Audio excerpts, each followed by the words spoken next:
विजय, गजब हो गया। शारदा को मेरे कमीने भाई के गुंडे उठा ले गए। कहाँ? मुझे नहीं पता, लेकिन मैं जानता हूँ, मुझे मालूम है वो लोग शारदा बहन को खाड़ी वाले गोदाम में ले गए।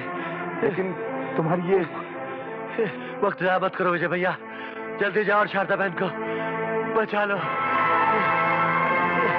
मेरी बात ध्यान से सुनो।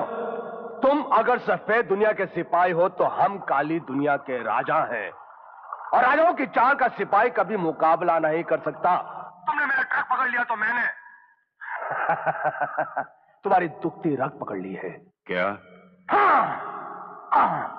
तुम्हारी पत्नी मेरे कब्जे में है। You bastard! चिल्लाओ नहीं यार। ट्रक में मेरा माल है और तुम्हारी पत्नी की कोख में तुम्हारा बच्चा है। ट्रक में दूसरा खरीद